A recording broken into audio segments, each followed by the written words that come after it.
ओए मुकरम, तुम कहाँ हो यार। शेर खान का लहजा शेरीनी में डूबा हुआ था। कुछ ना पूछे शेर खान भाई, उसे मुकरम की परेशानी से लबरेज आवाज सुनाई दी। बस मौत के मुंह में फंसा हूँ। ओए कुछ नहीं होता यार, मर्द बन मर्द। तू सेठ फाजिल का बंदा है, किसी ऐरे गहरे का नहीं। वो तो ठीक है, मगर मामला काफी उलझा हुआ है। एसपी साहब इस मामले में काफी दिलचस्पी ले रहे हैं और मुझे नहीं लगता कि वो सेठ साहब की बात मान जाएंगे। बेवकूफ़ हो तुम जो ऐसी बात कर रहे हो। ऐसे कई एसपी सेठ साहब पाँव की ठोकरों में रखते हैं। बहरहाल तेरे लिए एक खुशखबरी है। वो क्या शेर खान भाई? वो करम बेताबी से मुस्तफसर हुआ। फोन पर बताने वाली नहीं है। यहाँ मेरे पास आ जाओ, मैं डेरे पर हूँ। और हाँ, ये ख्याल रखना कि कोई तुम्हें यहाँ आते वक्त ना देखे, क्योंकि हमारे आपस के ताल्लुकात का किसी को पता नहीं चलना चाहिए। फिर मैं ऐसा करता हूँ कि रात को आऊँगा।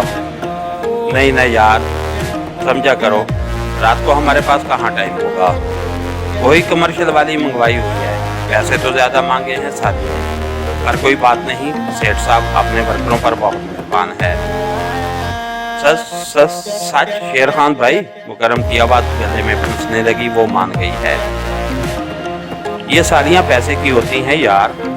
चंद टिक्के दिखाओ तो ऐसे भाग कर आती हैं जैसे नेक आदमी मक्के मदीने की तरफ भागता है।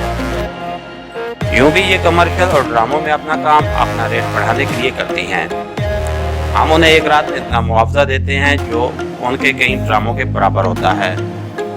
सच सिर्फ डांस पार्टी होगी या उसकी दिली ख्वाहिश होंठों पे मचली? आह आह आह, शेर खान ने बुलंद आंख कहका लगाया। अरे बेवकूफ, उनके डांस की मूवी हम नहीं देख सकते क्या? सिर्फ डांस देखने के लिए इतना खर्चा करना, वाह, सिर्फ डांस देखने के लिए इतना खर्चा कौन करता है?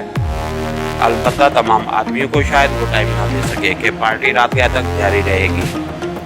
उसके बाद इतना टाइम नहीं होगा, ज्यादा से ज्यादा 3-4 आदमी, और उन 3-4 में तुम शामिल हो। क्या?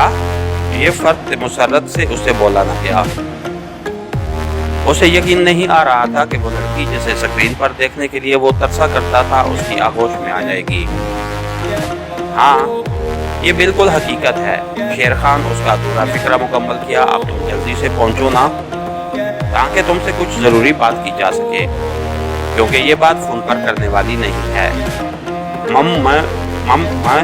मैं बस अभी पहुंचा। उसे यकीन था कि ये लड़की उसका मुंह बंद कराने के लिए सेठ फाजिल बतौर रिश्वत उसे पेश कर रहा होगा, और इस कीमत पर वो बड़ी आसानी से उसकी हर शर्त मानने के लिए तैयार था। शेर खान ने उसके शौक को हवा देकर फोन ऑफ कर दिया। उसे पता था कि अब मुकरम ने उसके पास भागकर आ जाना था। उसके साथ ही हमारी आज के एपिसोड का इख्तिताम हुआ। कहानी का चैनल को लाइक कीजिए, सब्सक्राइब कीजिए और बेल आइकन को प्रेस कर दीजिए, ताकि हर आने वाली नई वीडियो आप तक हर वक्त पहुंच सके। शुक्रिया।